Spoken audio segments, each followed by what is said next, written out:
Assalamu alaikum rahmatullahi barakatuh students.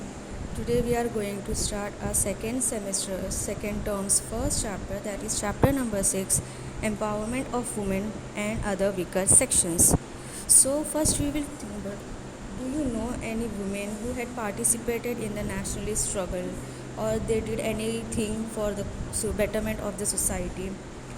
Did you heard about the Sarojini Naidu, who was the main leader who gave his contribution in the nationalist movement, gave lectures and awareness about the British rule, and he convinced people to gather for and play their role in the nationalist struggle with Gandhiji. Did you heard about the Madam Kama, who was the one who had designed our first national flag in 1907? Did you heard about the Aruna Asif Ali, who had participated in the 1942 Quit India movement? Who was Suraya Tayyabji? Did you heard her name? Suraya Tayyabji is the one who had designed our current national flag, which we are seeing all around the India. So why they are famous? What are their contributions? And how did they play their role in society for making it better for us? So now we are going to start this lesson. What are the issues they faced? What were the problems women and weaker sections have? First we will start with the empowerment of women. Okay, so there are many women who had contributed their life, who has given their contribution for the nationalist struggle. Okay, some of their name are, as I said earlier.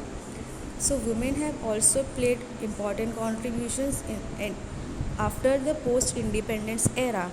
Post-independence means after 1947, when we gain our independence. Then women had taken role after that also, and they had given different contribution in different fields of our life. Okay, now we will discuss about what are the weaker sections, why they are called as the weaker sections. Weaker section means on low social stress. That is not means they are physically weak or mentally weak. That is not the point. That is weaker section means the section which are low in social status, like women were given low status in the women. Men are at the highest position, women were in the lower position. So that's why women also came under the lower section or weaker section. Then another is are the low caste people. For example, if we said about the scheduled caste or scheduled tribes, they are also considered as the weaker section of society, means they need special attention.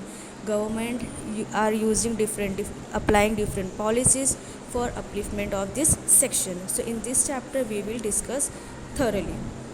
Okay, now next come to the point, what are the condition of women's, because many problems were faced by women and weaker sections was the mentality of man.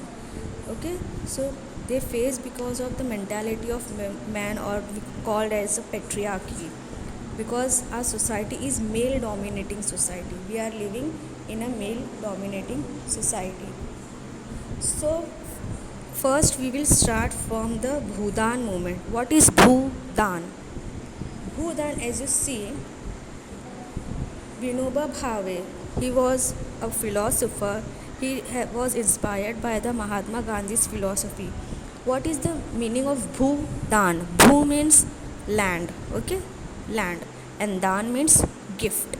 So land gift. So what do you mean by Bhudan movement or land gift movement? It's a movement. It started in the 1951 by Vinoba Bhave. In it was started at Pochampalli. It is in Telangana now, currently in Telangana state. So what is this movement considered? What is the importance of this movement? Because if we see about it, is in the 1951, means after the independence era. So what was there? There are many peasants who are paying taxes, high taxes to the government, or they don't have they don't have much quality of crops, or they have to pay taxes, different kinds of taxes to the landlords, or the feudalism, nizams, etc. So Bhudan movement, and there are also the bonded labor system. Bonded labor means whenever, for example, जब हम किसी landlord से, या जैसे हम जैसे ज़मींदार, जब ज़मींदार से हम कोई कर्ज लेते हैं, so what happens is we have to pay more taxes, means जितना हमारा एक्चुअल अमाउंट होता है उससे कई परसेंटेज ज़्यादा जो है हमें उसका इंटरेस्ट पे करना पड़ता है. सो व्हाट हैपेंस दैट जो रियल अमाउंट है वो तो एज इट इज़ रहता है, बट हम उसके जो उसका जो इंटरेस्ट है उसको पे करते करते ही एक किसान जो है वो बूढ़ा हो जाता है, लेकिन वो अमाउंट पे नहीं कर पाता. सो इसके बदले क्या होता है कि अगर आप उसको पे नहीं कर सकते, then you have to work for us in free of cost, means आपको हमारा फ्री ऑफ कॉस्ट में हमारे यहाँ काम करना होगा जब तक हम चाहें. अगर हम चाहें तो उसको माफ़ कर दें, या फिर एक फिक्स टाइम पीरियड होता है 10 ईयर्स 20 ईयर्स, तब तक के आपको मीन्स हमारे यहाँ पे फ्री में काम करना है, और हम जो काम कहें आपको वो करना है. So that is called as the bonded labourers. सो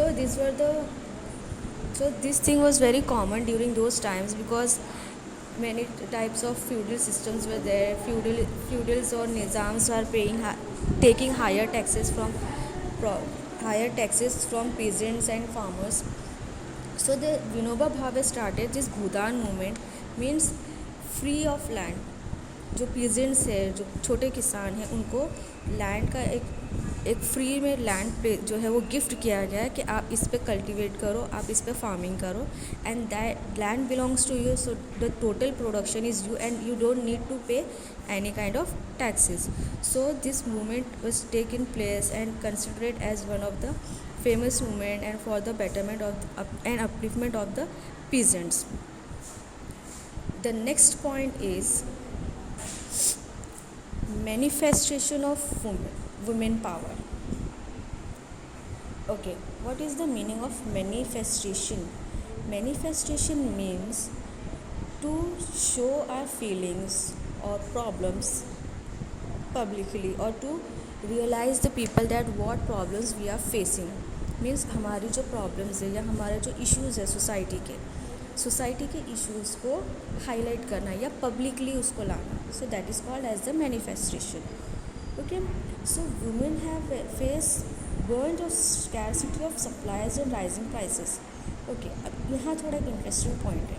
अगर हम देखें तो ये हमें लगेगा कि ये तो घरेलू बात है, but that's also a movement. 1972 क्या हुआ? 1972 में दिवाली से थोड़ा सा पहले, मतलब दिवाली आने वाली थी, और प्राइस और जो हमारे दिवाली में जैसे हमें पता ही है कि बहुत सारे पकवान बनते हैं, स्वीट्स है, फरसान है, और अलग अलग आइटम्स जो है वो बनाते हैं. So scarcity of supply and rising prices means market में जो हमारे जो हमें चाहिए उन सब सामानों के लिए, वो सामान कम है, लेकिन उसकी प्राइसेस क्या है? हाई है. यानी हर जो चीज़ें हमें चाहिए होती है वो महंगे दामों पे है. सो इससे क्या हो गया? 1972 में एक मुंबई में एक उन लोगों ने इसके अगेंस्ट प्रोटेस्ट किया मीन्स इसके अगेंस्ट उन्होंने एक प्रोटेस्ट किया. सो उस प्रोटेस्ट को नाम दिया गया लाटनी मोर्चा. ओके, सो इसके लीडर कौन थे? The leader was Mrinal Gore. तो मृणाल गोरे ने इस चीज़ को लीड किया, और इनके साथ बहुत सारी जो लेडीज़ है मुंबई की, वो लोग जो है एक प्लेस पे सब आकर उन्होंने सब ने बेलन लिया था. बेलन जिसे हम रोलिंग पिन कहते हैं इंग्लिश में. सो उन्होंने बेलन लेकर वहाँ पे मोर्चा निकाला, प्रोटेस्ट किया इस के अगेंस्ट. यानी जो ये हाई प्राइस है और जो कमोडिटीज़ की स्कैरसिटी है, जो शॉर्टेज है, उससे डील करने के लिए उन्होंने मोर्चा निकाला, and that is called as the Latni Morcha in 1972 Mumbai. Okay, and led by the Mrinal Gore. अब इसमें कौन कौन सी कमोडिटीज़ थी अगर हम हाईलाइट करेंगे, which commodities were costly.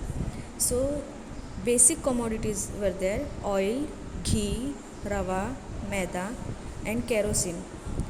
So they were highly expensive, and women had their taken their action against it. Now, what does it shows that women are also taking part for injustice in the society. अब यहाँ पे क्या हो रहा है, जब हमने देखा कि जो भूदान मूवमेंट है, वुमेन्स ने एक्टिवली पार्टिसिपेट किया, बहुत सारी औरतें जो है घर से बाहर आई इसके लिए। फ्रीडम मूवमेंट में भी ऐसे ही हुआ था, जब सरोजनी नायडू लेक्चर्स देते थे, औरतों को वो इंस्पायर्ड करते थे, क्योंकि हमारे जैसे हम कहते हैं ना, इंडिया में जितनी मेंस है उतनी वीमेंस भी है। वीमेंस थोड़े बहुत रेशो में कम है, बट वीमेंस का भी पार्टिसिपेशन इम्पॉर्टेंट है, क्योंकि इससे हमारा जो एक्टिविटी है या हमारा जो काम है वो सडन उसमें ग्रोथ आ सकता है। जितने लोग इंस्पायर्ड होंगे उतना ज़्यादा वो मूवमेंट सक्सेसफुल होगा।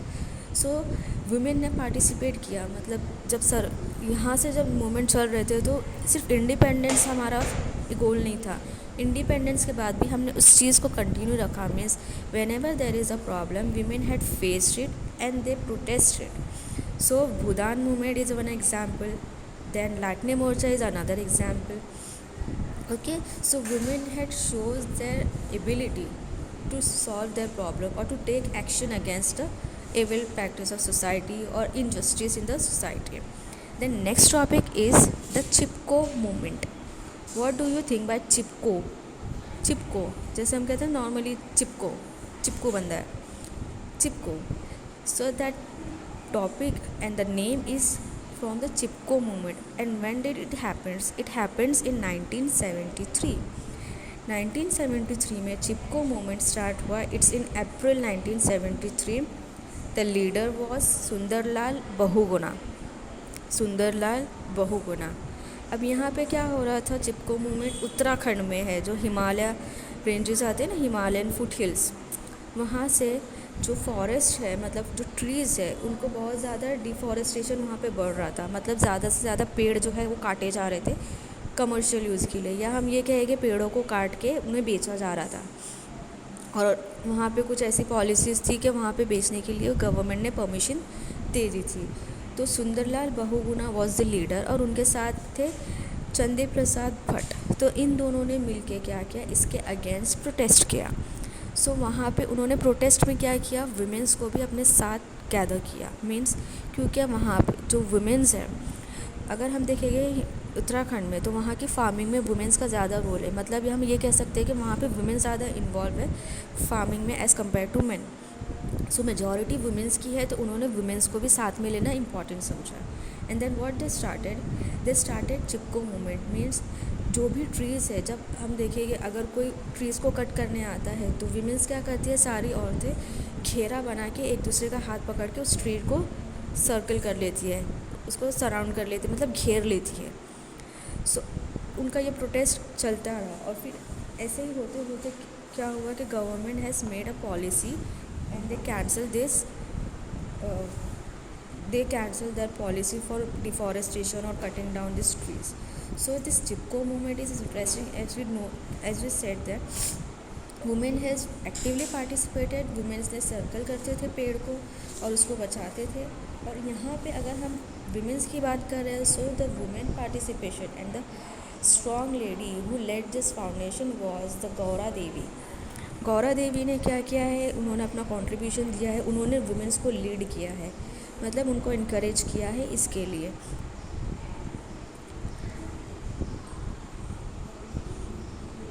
अब चिपको मूवमेंट के साथ उन्होंने क्या किया है कि वुमेंस को अवेयरनेस देना भी स्टार्ट किया है. मीन्स सिर्फ ये एक सडन प्रॉब्लम है, बट आने वाले प्रॉब्लम्स को हम कैसे फेस कर सकते हैं, कौन कौन से प्रॉब्लम्स को हम डील कर सकते हैं, किसका सोल्यूशन हम निकाल सकते हैं. So the awareness is important. So what they did is they aware the people about different they had given created awareness program, and the one lady, that is Sudesha Devi and Bachni Devi, had played prominent role in this movement. Okay students, I hope you understand everything about the Bhudan movement. Bhudan means to gift a land to the farmer and make them relief from bonded laborers or high taxation, or from the clutches of feudals or landlords or nizams. Next movement was the Latne Morcha. Latne Morcha was against high price and supply or shortage of supplies of food grains, or we can call it food crops. Next one is the Chipko movement. Chipko movement is against the deforestation, against the cutting of the trees. It happened in the 1973 in Uttarakhand. Okay, now we move to the next topic, that is anti-liquor movement. Anti-liquor. Anti means not having, and liquor means, anti means against. Okay, and liquor means जिसे हम normally शराब कहते हैं. So anti liquor movement, it's in 1992 Andhra Pradesh. When did it happen? In 1992. And where? It's in Andhra Pradesh. So what happened is, Andhra Pradesh में बहुत ज़्यादा लोगों को, फार्मर्स को, या हम ऐसे कहेंगे क्योंकि जो लो सोसाइटी, जो गरीब होते हैं, उनमें ये ज़्यादा होता है कि फार्मर्स मोस्टली क्या करते हैं, अल्कोहल यूज़ करते हैं. सो यहाँ पे क्या हो रहा था, 1992 में विमेंस ने शराब के ख़िलाफ़ एक अगेंस्ट एक्शन लिया कि हम यहाँ पे जहाँ पे भी शराब बिकती है उन सारे उनको एरेक्स कहते हैं. एरेक्स यानी लो कॉस्ट लिक्योर होती है वो. और वहाँ पे जो उनके स्टॉल्स होते हैं उनको बंद करवाया, क्योंकि अब इसके पीछे भी कोई रिजल्ट होगा. Whenever there is a moment there is always a reason behind it, and we have to face it, and we have to overcome from it. So what happened in anti-liquor movement? Okay, अब यहाँ पे क्या हो रहा था, anti liquor movement क्यों start हुआ? देर is a reason for it.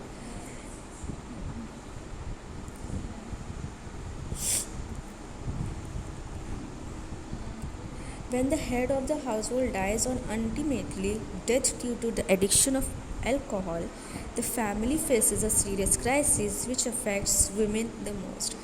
Means अगर लिक्योर की वजह से लिक्योर की मतलब ज़्यादा शराब पीने की वजह से फैमिली के हेड ऑफ़ द फैमिली जो होते हैं, फॉर एग्जांपल हमारे घर में हमारे डैडी होते हैं या फिर हमारे दादा होते हैं, तो अगर किसी एक की, यानी जो हमारे घर में अर्न करते हैं, जो हमारे घर में काम करते हैं, जिनकी वजह से हमारा घर चलता है, उनकी डेथ हो जाती है.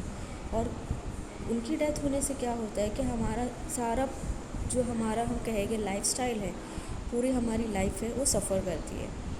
तो ऐसे ही यहाँ पे हो रहा था कि जो head of the family males जो है, तो वो लोग लिक्योर पीते थे, और वहाँ पे स्टार्ट हो गया था कि उनकी डेथ होनी, हेड ऑफ़ द फैमिली की अगर डेथ हो जाती है तो पूरी फैमिली उस क्राइसिस से गुजरती है. सबको फाइनेंशियली, सोशली एक प्रॉब्लम को फेस करना पड़ता है. सो उसको डील करने के लिए क्या हुआ, वुमेंस ने, और ज़्यादा प्रॉब्लम किसको होती है, वुमेंस को होती है, क्योंकि वुमेंस को इतने, ना तो उस टाइम पे इतना एजुकेशन था वुमेन को, ना इतनी अवेयरनेस थी, और उनको इतने ज़्यादा इस चीज़ के बारे में नॉलेज भी नहीं था.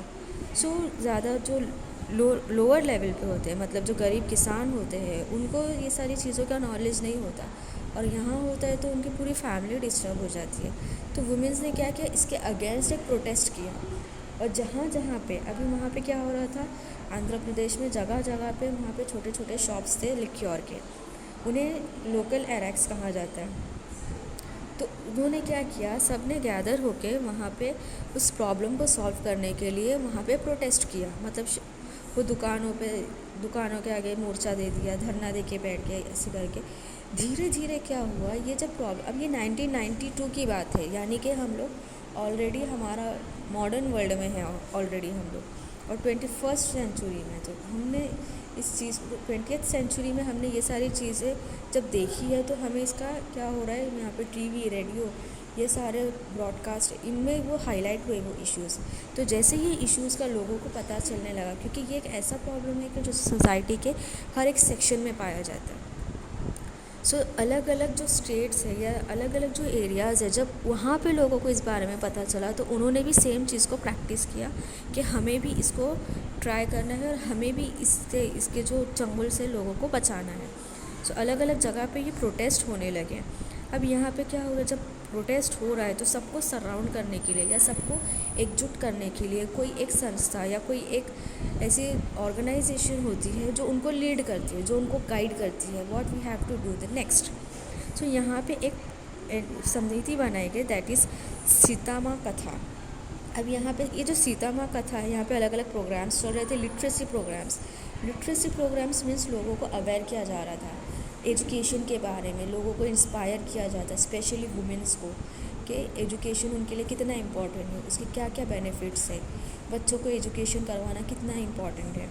तो यहाँ पे सीता माँ कथा यानी द सीता स्टोरी उन्होंने स्टार्ट की और इसके थ्रू वो लोग अवेयरनेस जो है वो प्रोवाइड कर रहे थे गाँव जाकर। अब यहाँ पे जब इतना प्रोटेस्ट हो रहा है, ये सब हो रहा है, तो ऑब्वियसली उसका आउटकम अच्छा ही होगा। सो 1992 में अब यहाँ पे अवेयरनेस स्टार्ट होने लगी, तो गवर्नमेंट ने विलेजेस से क्या हो गया, ये सब चीज़ें बैन होने स्टार्ट हो गई, धीरे धीरे बैन होना स्टार्ट हो गई। अब सेम ईयर 1992 में ही 3 लोगों की डेथ हो गई नेल्लोर डिस्ट्रिक्ट में। आंध्र प्रदेश की एक है नेल्लोर डिस्ट्रिक्ट, मतलब तालाब में गिर के उनकी मौत हो गई, वो लोग ने भी शराब पी हुई थी। सो अब ये प्रोटेस्ट ऑलरेडी चल रहा है और फिर सडनली डेथ हो जाएगी और उसी का रीज़न से होगी, तो क्या होता है उसमें एक, जैसे हम लोग कहते हैं ना, वो मोमेंट में एक और जान आ जाती है, उसमें और ज़्यादा लोग पार्टिसिपेट करने लगते हैं और एक्टिवली पार्टिसिपेट करते हैं, कि मतलब कहते हैं ना, जैसे एक चिंगारी भड़क जाती है कि इसको अब कैसे भी बंद करना है, क्योंकि ये प्रॉब्लम हमारे लाइफ को बहुत ज़्यादा इफ़ेक्ट कर रहा है। सो अभी यहाँ पे क्या हो गया कि फोर्सफुली जो है वो जो अरैक्स है उनको बंद करवाया जाने लगा।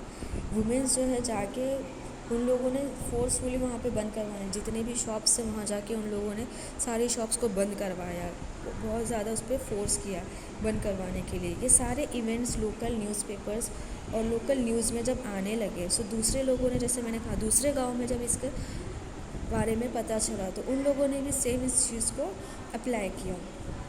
अब जब किसी स्टेट में या किसी जगह पे ऐसे कोई प्रॉब्लम्स हो रही है जो बहुत ज़्यादा हाईलाइट हो रही है, सो अल्टीमेटली गवर्नमेंट को स्टैंड लेना पड़ता है, गवर्नमेंट को कुछ करना पड़ता है। So government had made a strict policy against the sale of alcohol. So अब गवर्नमेंट ने क्या कर दिया, एक स्ट्रिक्ट पॉलिसी बना दी और वहाँ पे अब यानी कि जो शॉप्स है उनके लिए कुछ रूल्स एंड रेगुलेशंस बनाए गए और अभी वहाँ पे वो उसको इम्प्लीमेंट किया गया इन द ईयर ऑफ 1992।